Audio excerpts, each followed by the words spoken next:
दियानतदारी के फल का सच्चा वाक़या। हज़रत अल्लामा शेख मोहम्मद अलबानी रहमतुल्लाह अलैहि बयान करते हैं कि मैं मक्का मुअज़्ज़मा में मुजाविर था। एक दिन ऐसा आया कि खाने के लिए कुछ न मिला और मैं भूख से निढाल हो गया। इसी हालत में बाहर निकला तो रास्ते में एक थैली पड़ी देखी। उठाकर देखा तो रेशमी थैली थी और रेशम की डोरी से बंधी हुई थी। जब मैंने उसे क़यामगाह पर लाकर खोला तो देखा इसमें निहायत कीमती मोतियों का एक खार मौजूद है। बाजार निकला तो देखा एक शख्स रुमाल हाथ में लिए पुकार रहा है कि मेरी थैली जिसमें मोतियों का हार था गुम हो गई है। जो साहिब इसका पता देगा उनको शुक्रिया के तौर पर 500 दिनार इनाम दूंगा जो इस रुमाल में बंधे हैं। फिर आप फरमाते हैं मैं इस शख्स को अपने घर ले आया और थैली निकालकर उसके हवाले की। वो शख्स बड़ा ममनून हुआ और हसब वदा 500 दिनार पेश किए, लेकिन मैंने से माजरत की और कहा कि मैंने ये काम रज़ाए इलाही की खातिर किया है, उजरत लेकर मैं अपना अजर ज़ाय नहीं करना चाहता।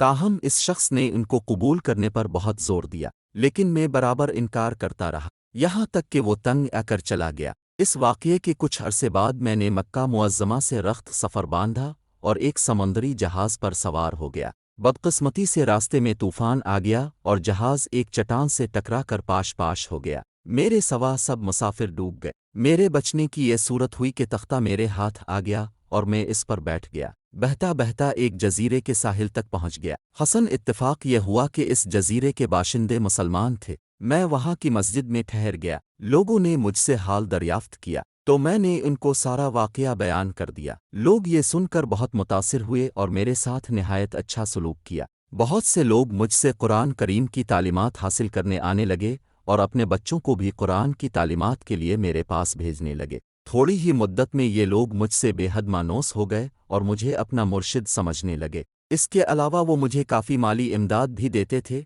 और दूसरी कई किस्म की खिदमात करने से भी गुरेज न करते थे। एक दिन उन्होंने आपस में कुछ मशवरा किया और फिर मेरे पास आकर कहा हमारी राय यह है कि अब शादी कर लें और यहाँ मुस्तकिल इकामत इख्तियार कर लें। मैंने कहा जैसे आप लोगों की खुशी। चुनांचे उन्होंने बताया कि हमारे यहाँ एक मालदार यतीम लड़की है। हमारे ख्याल में इसके लिए अब से बेहतर शौहर मिलना मुश्किल है। अगर आप रज़ामंद हो तो इससे आपका निकाह कर दें। मैंने रज़ामंदी का इजहार किया और मेरा इस लड़की से निकाह हो गया। जब मैंने खुलवत में अपनी बीवी को देखा तो ये देखकर हैरान रह गया कि वही थैली वाला हार उसके गिले में पड़ा है। दरियाफ्त करने पर मालूम हुआ कि ये लड़की इसी हाजी की बेटी थी जिसे मैंने महज अल्लाह के लिए हार वापस कर दिया था। लोगों ने मुझे बताया कि जब इस लड़की का बाप हज से यहाँ वापस आया था तो अपने कीमती हार के गुम होने और फिर उसके मिल जाने का वाक़या अक्सर बयान किया करता था।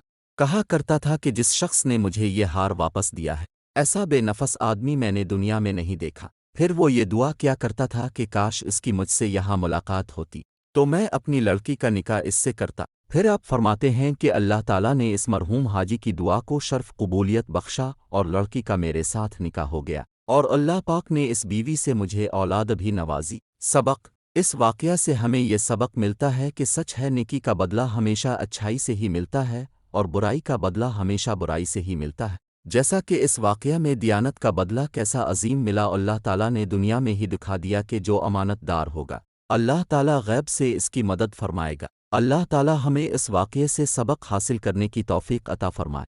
आमीन।